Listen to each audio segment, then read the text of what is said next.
This is Grey Griffin, Wonder Woman on DC Superhero Girls, and you're at Comics Online.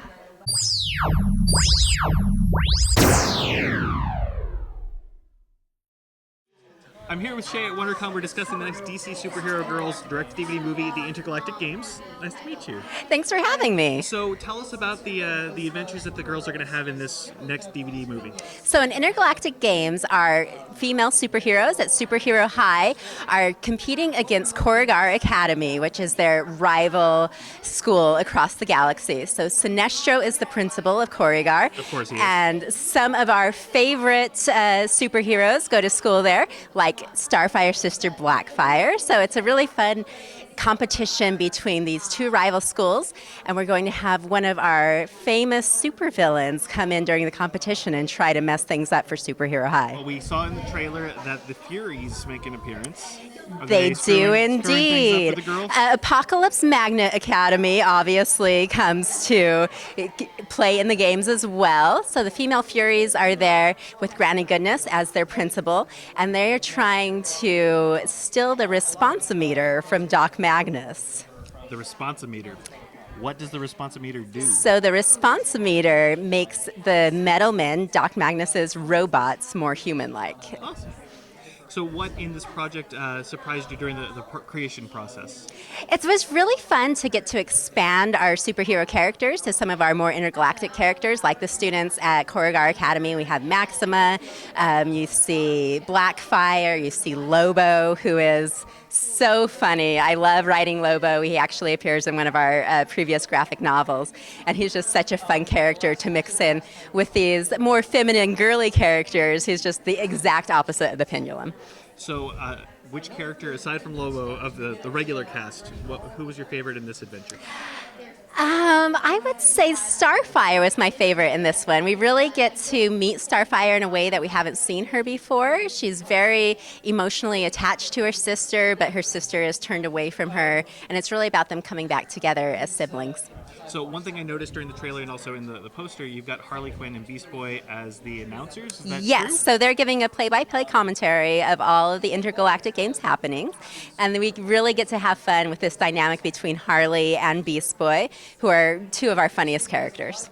I'm here with Anais, who is playing Supergirl again for the DC Superhero Girls Yes. Intergalactic Games. Yes, thank you. Beautiful. So Supergirl is leading the charge for the Intergalactic Games, or what's her role with the team dynamic in this one? Supergirl is very important in these intergalactic games. As we've seen in the past, Supergirl was kind of just coming to Earth, figuring out her superpowers, but through the teamwork and the advice from the other girls and the other superheroes, she's definitely found her way.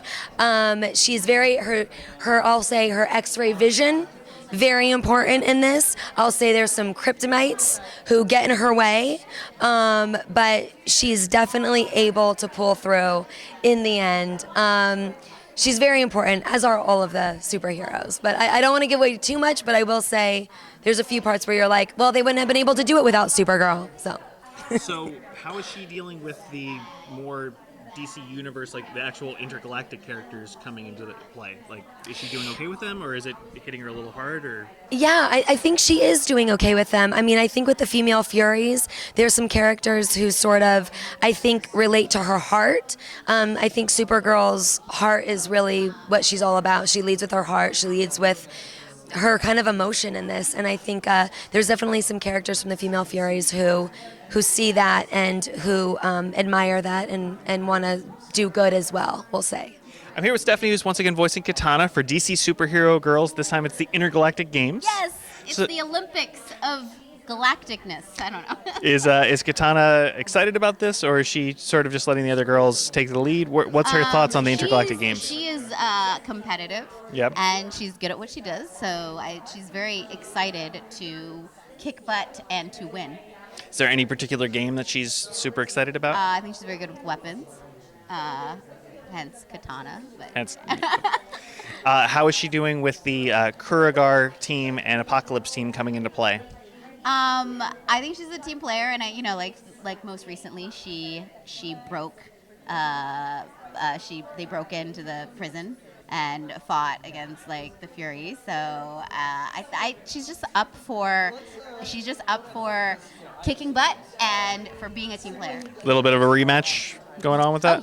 Oh yeah. I mean, they kind of won last time, so it's not like she has anything to prove.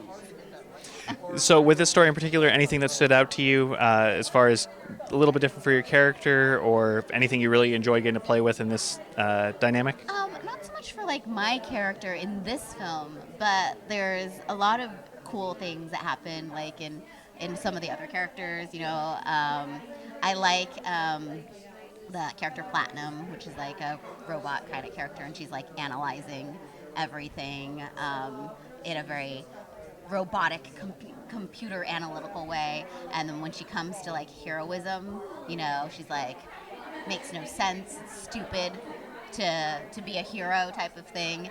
But then in the end, she like changes her mind. But she doesn't change her mind because like she becomes good or anything. She's still a computer, but like she comes to the conclusion that heroism, it makes sense and is positive. So I thought, that's really interesting. It's an interesting take on that. Awesome.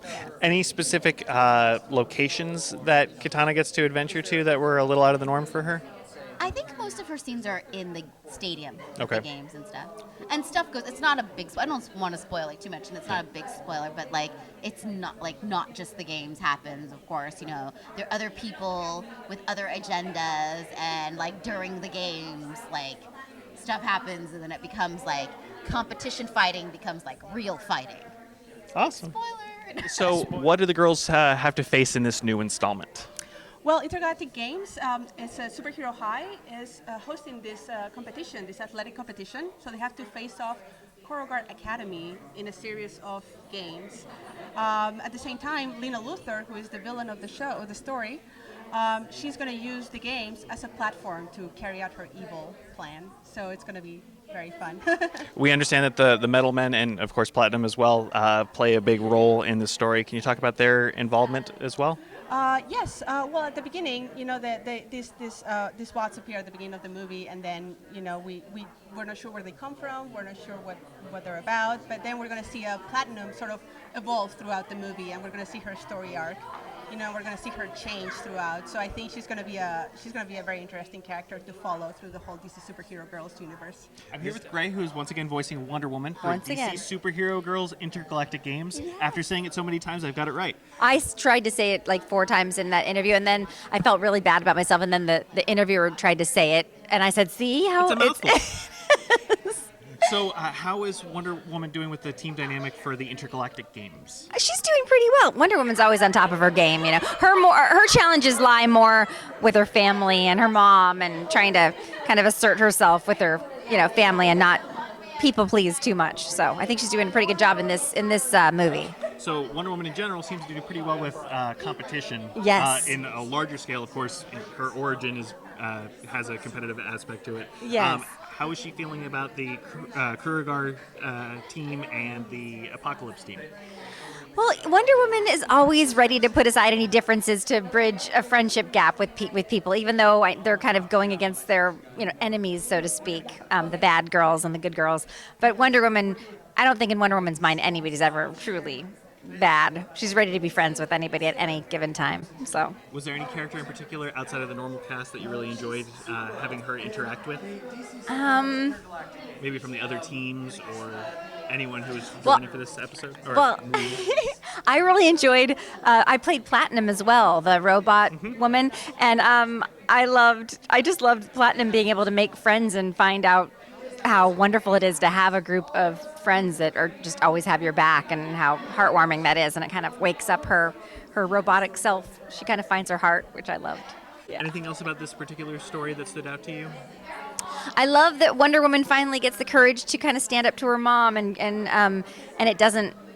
Well, I don't want to give anything away, but I think that it's nice that Wonder Woman's not just doing what everybody wants her to do all the time, because that can be a lot of pressure. You kind of have to be true to yourself. Take that, Mom. Yeah, Mom, ease up.